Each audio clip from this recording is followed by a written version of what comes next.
Welcome to the show. I'm Antisocial. And this is the Antisocial Network. I want to talk to her, but my face is up against the wall. Yeah, I think she wants to talk to me, but I'm antisociable. Yeah.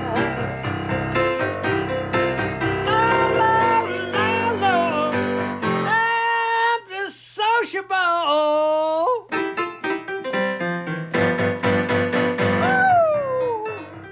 This week, I tell you why all cops are bastards, reveal the history of law enforcement in America as a slave patrol, and I break down how defunding police is not only possible, but necessary. Thanks for listening!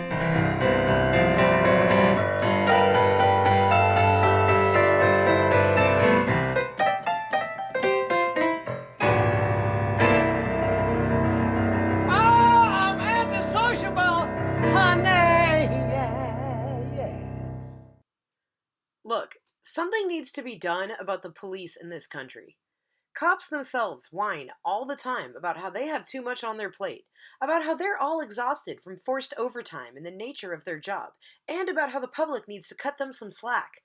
The second you agree with that sentiment and say, you know what, you're right, let's relieve some of that responsibility by transferring it to other qualified professionals and reallocate law enforcement funding to make that possible. Suddenly they're screaming about blue lives and positing ridiculous scenarios like, if you abolish the police, who are you going to call when someone breaks into your home? For starters, cops aren't supposed to respond to every crisis that happens in a city. EMTs and social workers exist for a reason. And defunding the police, or even calling for total abolition of the police, does not mean we're advocating for living in a lawless society where we run amok and devolve into anarchy and chaos. We still advocate for justice and order. There needs to be armed humans protecting and serving our community. But maybe I don't need that guy to show up to my 11-year-old's mental health crisis or to the transient overdose in my local Walmart parking lot. When it comes down to it, no one supports defunding the police more than the police. They just don't realize it yet. It's cops and thin blue line advocates that are constantly reminding us that the police are overworked and doing the most. Whenever a cop fucks up, it's the first thing they point to. Amber Geiger insists the reason she entered the wrong unit at her own apartment complex and shot and killed her neighbor Botham Jean was because she was fatigued and on edge from a 13-hour shift. Cops using the stress of their job to garner sympathy for doing their job poorly is a pretty tired excuse at this point. How about we stop incentivizing absurd amounts of overtime if the outcome is cops kill innocent people when they're sleepy? Just a suggestion. While Amber Geiger was sentenced to 10 years in prison for murder, countless other cops continue their lives without consequence. Elijah McClain was murdered by Aurora police in August of 2019, and to this day, the only people facing charges are the activists who led peaceful protests demanding justice. Nathan Woodyard, Jason Rosenblatt, and Randy Rodema, the officers involved in Elijah's murder, are still free. Derek Chauvin, who murdered George Floyd, is still free, but his trial is set for spring of 2021. Two officers involved in Breonna Taylor's murder, officers Miles Cosgrove and Joshua Janes, have been fired, but no one was charged. The murderer of Oscar Grant, a BART cop named Johannes Meserly, who supposedly confused his gun for his taser and was heard saying, "Oh shit, I shot him," just after shooting Oscar Grant in the back, was charged and convicted but spent 438 days, or only about a year and 2 months, give or take, in prison for his crime. If cops do face charges for their crimes, it's usually the equivalent of a slap on the wrist, while most often nothing happens at all. Chris Dorner, the infamous ex-LAPD cop who went on a shooting rampage in February of 2013, asked the public, "Are you aware that an officer, a rookie probationer at the time, seen on the Rodney King videotape striking Mr. King multiple times with a baton on 3/3 of 1991 is still employed by the LAPD and is now a captain on the police department? As a commanding officer, he is now responsible for over 200 officers." Dorner also wrote about the cash incentives provided by overtime that his fellow officers often took advantage of. In his 11-page manifesto, he tells us, I've heard many officers who state they see dead victims as ATVs, wave runners, RVs, and new clothes for their kids. Why would you shed a tear for them when they in return crack a smile for your loss because of the impending extra money they will receive in their next paycheck for sitting at your loved one's crime scene of 6 hours because of the overtime they will accrue? Dorner makes a valid point. Cops literally make more money when a fatality occurs during their shift. So, how does that not incentivize cops to kill? Dorner also makes references to LAPD's officers' cavalier attitude at crime scenes and their habit of taking pictures of deceased victims. 7 years before, LAPD officers would be caught taking pictures of Kobe and Gianna Bryant, as well as the 7 other victims at the helicopter crash site. When a 9-year-old girl in Rochester was handcuffed, pepper sprayed, and assaulted by police recently, a statement by the police union chief Mike Mazzeo defends the officer's use of force on a child, saying the victim suffered no injury, and even goes as far as to say, quote, there's a chance she could have been hurt worse. In his statement, Mazzeo went on and on about how difficult a police officer's job is and how they have to go from one emergency to the next without any downtime or opportunity to process what has happened. This is not a justification for violence or a free pass for cops to behave however they want. It's a vivid illustration of just how badly cops need to be defunded. When a police chief says, look, it could have been worse, the 9-year-old's lucky we didn't shoot her. I mean, we're really busy and overworked. The response from the public should not be, oh, okay, yeah, that makes sense. The response should collectively and without question be, we need to take away a lot of these guys' responsibilities and fucking fast. What the police and Blue Lives Matter camp don't seem to grasp is that defunding the police is supporting the police. It's them who always complain about how overworked they are. It's okay, boo boo, take a rest, we say. But like a toddler who doesn't want to take a nap but really needs a nap, they'll throw a shit fit about how undervalued they are and how no one even thanks them anymore. Remember the viral video of that woman cop who literally cried in her cruiser about her McDonald's order? Talk about needing a nap. Yeah, I know cops are people too, but most other people get fired when they post public meltdowns about their job on the internet. Shit, a guy recently got fired from Dunkin' Donuts for posting a TikTok about their location's practice of throwing out perfectly good donuts. And we can't seem to get a single cop fired for literally murdering people. Here's why it doesn't matter if you know a good cop. For one, assuming how your friend or family member treats you is exactly how they behave in every traffic stop is naive. Just because your uncle or friend or husband or sister in law or kid or whatever is a cop and are nice to you doesn't mean they are nice cops. But moreover, let's say you were right and that there are some good cops. You know who was a good cop? Chris Dorner. Sure, he went off the rails and killed a few people, and that's absolutely inexcusable. But what drove him to that state? Was it years of being gaslit and not believed by the force that was meant to be his brotherhood? If you need a refresher, Chris Dorner was fired from LAPD after filing a report against his partner for kicking a disabled man in the face during a stop. LAPD denied his claims, and several people involved in investigating the incident had conflicts of interest and were close friends with the accused officer. Dorner was eventually retaliated against for speaking out about another cop's bad conduct until he lost his job.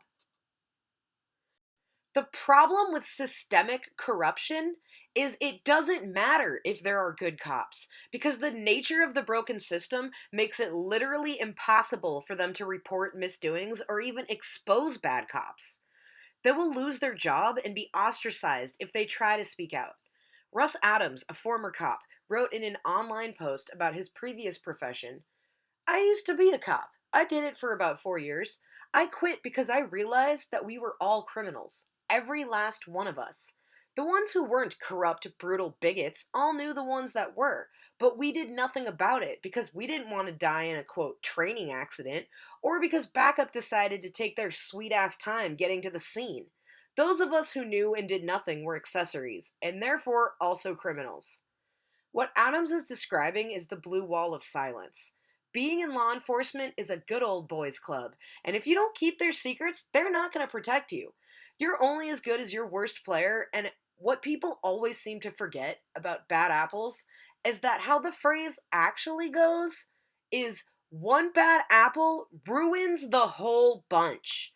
If you have a few bad apples, what you've got is a whole batch of bad apples. Oh, God. I need to take a little break. I don't know about you.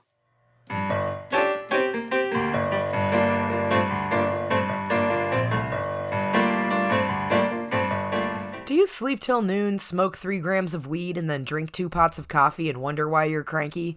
Do you sometimes miss the college lifestyle of making $20 last 13 days and searching for coins in the couch cushions? If you like to relive your glory days by binging on gas station 40s and overworking yourself without paying any attention to your basic needs, then food might be right for you. A classic standby, food solves many of life's day-to-day anxieties. Line too long at the ATM? Can't seem to find meaning in your average mundane existence? Have a snack! Adding food to your regular routine might just be the thing you need to keep going in your otherwise depressing and aggravating rat race of a life. Feeling rude, crude, and have a bad attitude? Try food! Available at a store near you.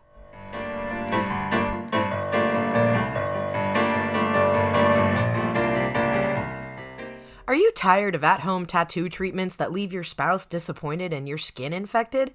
Do you want the professional look of your local tattoo artist, but their shop is out of range of your ankle monitor? If you've got that itch to get some new ink but can't afford the high prices of qualified artists every paycheck, then you need Madison Bleed. Started by a mom and named after her daughter's horrible tattoo, you too can use Madison Bleed to fix your fuck-ups at home. Not just for cover-ups, Madison Bleed is perfect for the novice tattooist and comes with a tracing guide for sparrows, semicolons, and foreign language symbols. Start designing your quality at-home tattoos today with Madison Bleed.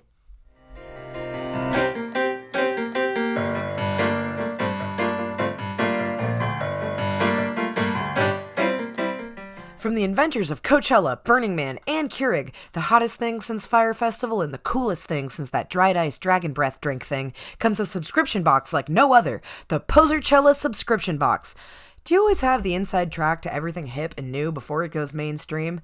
Do you wear oversized sunglasses indoors and love brunch? Then this is the box for you. From super rare $1,000 coffee beans to exclusive access to the hottest new trends via our webzine, you will be the first in your friend circle to start a vintage bedpan collection thanks to Posercella subscription box. Throw out your turntables and typewriters. Bedpans are in.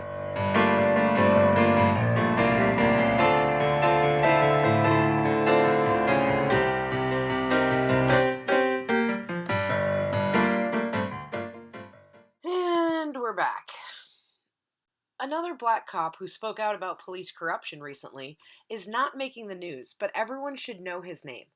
Deputy Clyde Kerr III, who completed suicide on February 1st, 2021, outside his police station on what would be the last day of his 30-year career as an officer, filmed a video letter hours before he died. Kerr was not only a police officer, but a veteran who served in both Iraq and Afghanistan. In his video, Deputy Kerr calls for more civilian oversight, peer evaluations, increased transparency, standardized training procedures, and regular mental health screenings and support, as well as normalizing the need for therapy for cops in general. When discussing the day-to-day duties of being an officer, he says, "Nobody calls the police when they're having a good day. It's the truth, right? Domestics, got robbed, something like that. Something that you need somebody in a uniform. Your bad day? That might be the first call of my shift. Then I'm about to have another maybe half dozen of those, and I'm lucky if they're not as severe as this one. Might be worse." Clyde Kerr III tells us what a lot of cops say all the time, which is, "Look, our job is hard as hell, and we get little to no support." Deputy Kerr pleads to fellow officers, stating, "We're losing the public's trust. We serve at the pleasure of the public. You lose that, you lose your right and authority to govern. And that is what's happening." He reminds law enforcement to think about who they're doing their job for. Kerr's words are not the deranged ramblings of a madman that has gone off the rails. He is calm and calculated, offering several concrete suggestions for improving the state of law enforcement in America. He explains that kids say they want to be cops, but we're not giving them any reason to do it, and the solution is to foster more mentorship by giving kids more options for success. Everything he's saying is based in fact and a passion for service. He explains that he has always had an impeccable record and that he has tried to bring up issues of inequality and corruption in the past, but that he is a mere cog in a much larger system, concluding that suicide will be the one act he's capable of that might send a ripple effect through law enforcement in America, signaling some real change. Deputy Kerr is adamant, hitting the table for punctuation, yet he's reasonable and has a sense of resolve about him. Hinting at his impending suicide, he asserts, "This needs to stop. This is my protest against police brutality and everything else that comes along with it and its broken, wicked, and worldly system that does not give a damn about people." Kerr tells his audience to search themselves and figure out what action to take, saying finally that, quote, "Everyone's got a role to play. This part, this is mine." Chris Dorner said something eerily similar in his manifesto, stating, "The only thing that changes policy and garners attention is death." In his haunting last words, Kerr says, "What's about to go down is the only thing that's going to get y'all. I can't figure out anything else, because trust me, this has been on me for quite some time. I can't explain it, but like, I don't know what else to do to try to convey that this is something I feel that strongly about." If you support Blue Lives and veterans, you will not let the death of Clyde Kerr III be in vain. And if you believe Black Lives Matter, you will not let the death of Clyde Kerr III be in vain. Kerr's message is a bipartisan one that can reach across party lines to both sides and show that this system needs fixing. Kerr's death is not an isolated incident to be written off and forgotten. It is a symptom of rampant corruption that is growing like a cancer. If we continue to discount the words of officers like Clyde Kerr and Chris Dorner and refuse to learn the lessons they have to teach us, we are doomed for a descent into continued corruption and tyranny. Let us not forget that cops were originally invented in this country to serve as slave patrol and exist to this day to maintain free slave labor via for profit prisons and the 13th Amendment. When asked on Instagram what an America with defunded police would look like to her, AOC replied simply, "The good news is that it actually doesn't take a ton of imagination. It looks like a suburb."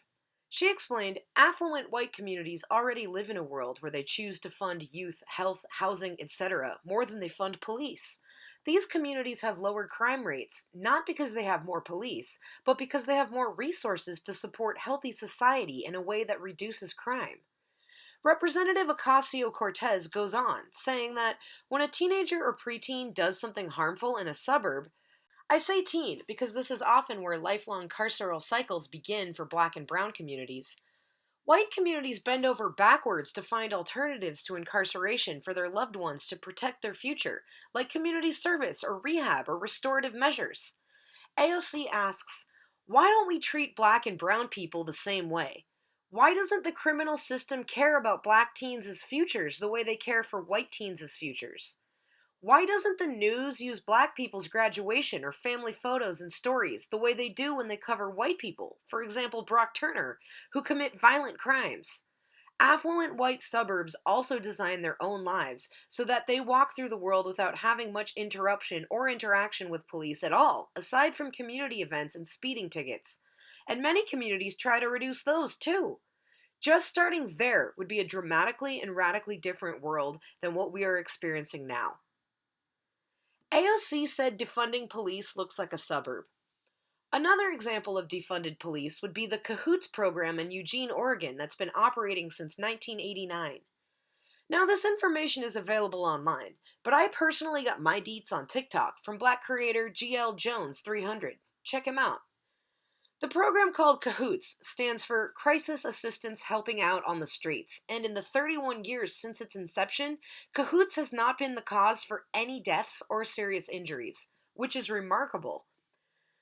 More impressive is the fact that Cahoots only requires 2 to 3% of the Eugene PD's funding, while saving the department $8.5 million in public safety costs and an additional $14 million in emergency medical services.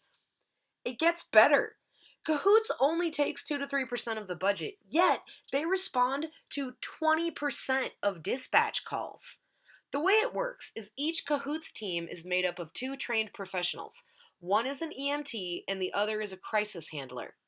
Neither person carries a weapon.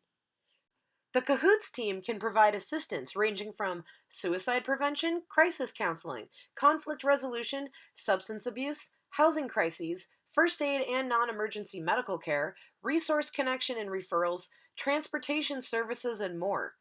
Implementing programs like this in cities across the country is a feasible and necessary response to the overworked and often overwhelmed police in America. Not to mention, it would inevitably lower police brutality and homicide rates. Some may be skeptical that it's possible to roll a program out like this nationwide, but today's EMS did not always exist either. When black communities in Pittsburgh were routinely not receiving help when they called the police, local leaders came together to train volunteers on basic first aid and emergency response techniques, calling the organization Freedom House Ambulance Service.